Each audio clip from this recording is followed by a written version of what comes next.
You are not here by accident. Something in you recognized this title, not the curious part of you, not the part that collects interesting ideas and files them away for later.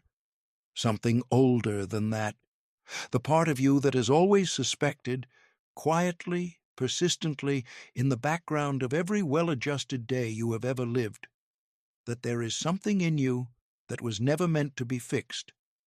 That suspicion is what brought you here. And I want to begin by telling you something that most of psychology has spent a century trying to convince you is wrong. Your strangeness is not a symptom. Your darkness is not a deficit. Your multiplicity, the fact that you contain voices that contradict each other, moods that arrive without permission, desires that do not fit the life you have carefully constructed. None of this is evidence that something went wrong. It is evidence that you have a soul. And the soul, as James Hillman spent his entire life arguing, was never meant to be healed. It was meant to be inhabited. Most people do not know that there was a war inside depth psychology, a quiet war fought in books and lectures and consulting rooms between two of the most brilliant psychological minds of the 20th century, a teacher and his most gifted student, a man who wanted to make you whole, and a man who wanted to give you back your wildness. Carl Jung on one side, James Hillman on the other. And the outcome of that war, which side you are standing on without knowing it, is shaping your life right now. Let me tell you what they were actually fighting about. Jung looked at the suffering human being and saw a project, not coldly, not cynically, with tremendous compassion and genuine genius, but a project nonetheless, the project of individuation, the long, difficult, luminous work of becoming who you were always meant to be, of integrating the shadow, those rejected parts of yourself you buried in childhood to survive, of building a relationship with the deeper self that underlies the ego, of becoming, across a lifetime of honest psychological work, more whole. This is magnificent. This is real. This has genuinely transformed countless lives. I am not dismissing it, but look carefully at what it assumes. It assumes that the goal of a human life is coherence, that the psyche has a telos, a direction it is trying to go, that the task of the individual is to align with that direction, to become more unified, more integrated, more complete, that the darkness in you is material to be processed, that the shadow, once integrated, serves the light. Jung's psychology is fundamentally optimistic. It believes in growth. It believes in healing. It believes that the right relationship between the ego and the self produces something recognizable as wholeness, and that wholeness is good, and good for you, and good for the world. And Hillman sat with this for years, studied it, lived inside it, practiced it. And then, somewhere in his early 30s, in a small apartment in Zurich, surrounded by the work of the man he most admired, he felt something that the Jungian framework had no language for. He felt that he was being asked to become normal, not in the crude, social sense, not the normal of conformity and comfort and not making trouble, but normal in the psychological sense, integrated normal, healed normal, the normal of a person who has done the work and arrived, finally, at a coherent, balanced, well-functioning relationship with their own depths. And something in him, something he could only call the soul, refused. Because here is what Hillman saw that Jung did not say loudly enough. The psyche is not a project. The soul is not a problem to be solved. And the goal of a human life is not coherence. The goal, if you can even use that word, is depth, not wholeness. Depth, not integration. Depth, not healing. Depth. And depth, by its nature, contains things that cannot be integrated. Things that do not resolve into each other. Things that live in permanent, productive, necessary tension. Not because the work is unfinished, but because the soul is constitutionally, irreducibly plural. Hillman called this the polytheistic soul, and it is one of the most important ideas in the history of psychology.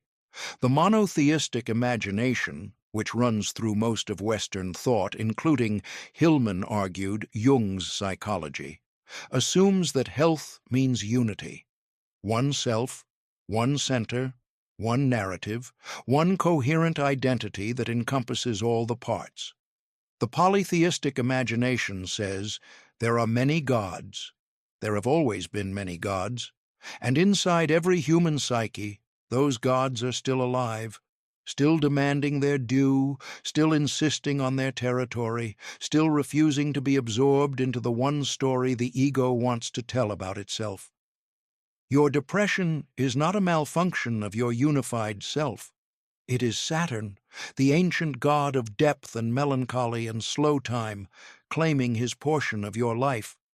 Your anxiety is not a deficit of integration. It is Hermes, the god of thresholds and quicksilver movement and the crossing between worlds, moving through your nervous system. Your rage, your longing, your inexplicable grief, your strange obsessions, your capacity for cruelty, and your capacity for tenderness. These are not fragments of a self that needs to be made whole. They are the gods, living in you, as they have always lived in human beings, demanding their portion of attention and time and genuine acknowledgement. And when you spend your life trying to integrate them, trying to make them serve the unified project of your becoming, you do not heal yourself. You exile them, and exiled gods do not disappear. They go underground. They become symptoms. They come back stranger and louder and more disruptive than before. The cure for an exiled god is not more integration. It is recognition. Now let me speak directly to something you have probably experienced but may never have named. You have been told, by culture, by education, by well-meaning therapists and self-help frameworks, and the general consensus of a psychologically sophisticated world, that your goal is to become more consistent, more regulated, more reliably yourself. That the mark of psychological health is a certain predictability, a certain groundedness, a certain capacity to function without being ambushed by the parts of you that do not fit the story. And you have worked toward that. You have genuinely worked toward it. And there are days when something in you looks at the life you have constructed, the regulated, functioning, psychologically sophisticated life, and feels not wholeness, but flatness, not health, but absence, not arrival, but the quiet, persistent sense that something essential has been managed out of existence. That is not failure. That is the soul's intelligence reporting accurately on what has happened. Because the parts of you that were too strange, too dark, too contradictory, too inconvenient for the project of your becoming, those parts did not integrate. They went quiet. And the price of their quiet is the exact flatness you are feeling. Hillman would say, you did not heal those parts of yourself. You abandoned them, and they are waiting, not to be integrated, to be recognized, to be given back their proper place in the only life they have. Here is the practical truth of what this means. Hillman's polytheistic psychology is not permission to be chaotic. It is not a license to act on every impulse and call it soul. It is not the abandonment of discipline or discernment or the hard work of living with others. It is something more demanding than that. It is the willingness to stop organizing your inner life around a single story of who you are and what you are becoming. To stop treating the parts of yourself that do not fit that story as problems requiring solutions. To stop asking of every dark mood, every difficult feeling, every strange obsession, how do I get rid of this and return to my better self? And to start asking instead, which God is this? What does it need? What would it look like to give this part of my psyche its due, not by acting it out, not by being consumed by it, but by genuinely acknowledging that it is real, that it belongs here, that it has something to contribute to the life I am living. This is harder than integration. Integration promises resolution. This promises only complexity. But the complexity is the point. The complexity is the health. A person who has learned to live with their full multiplicity, who has stopped fighting the parts of themselves that do not fit, has a quality that is immediately recognizable and almost impossible to fake. It is the quality of genuine presence, of someone who is all the way inside their own life, including the difficult parts, of someone who has stopped performing coherence and started inhabiting reality. That quality is not the product of healing. It is the product of recognition, of looking at every part of yourself, especially the strange, the dark, the inconvenient, the godlike, and saying, "Yes, you belong here. I have been trying to get rid of you for years, but you belong here." And this brings me to the real conflict between Jung and Hillman, the one that matters for your life. Jung wanted to help you become who you were meant to be. He believed there was a blueprint, the self, and that your task was to align with it, to become, across a lifetime of honest work, more truly yourself.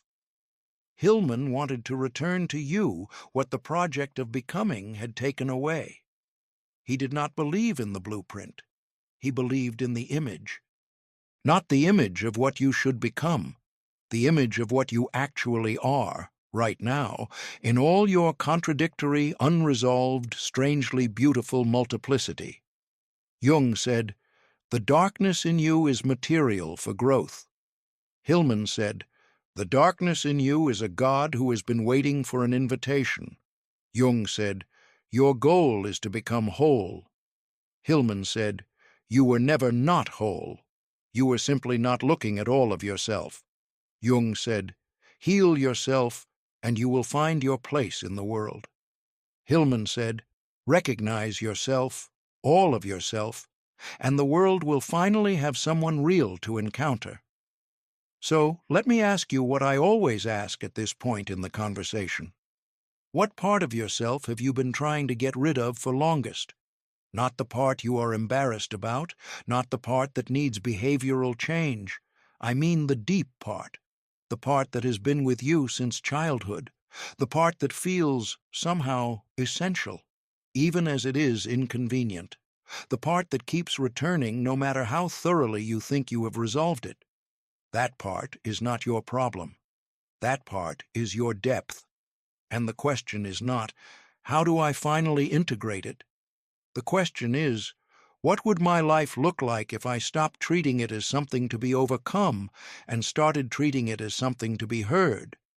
That is Hillman's gift.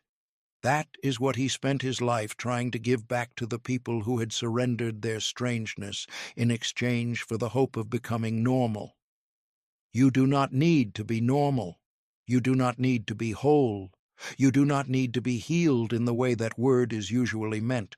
You need to be real, fully, uncomplicatedly, unapologetically real, including the parts that do not fit, especially the parts that do not fit. Set aside 1 hour today, not to analyze, not to integrate, to simply sit with the part of yourself you have been managing the longest and ask it honestly, without agenda. What have you been trying to tell me? Then listen. Not with your therapeutic frameworks, with the part of you that has always known, before the education, before the analysis, before the long, careful project of becoming, that you were never meant to be simple. Subscribe to this community, not because you need more psychology, because you are already someone who suspects that the strange part of you is the real part, and that suspicion, that refusal to believe that your fullness is a problem, is exactly where genuine depth begins. The gods are not waiting to be integrated. They are waiting to be welcomed home.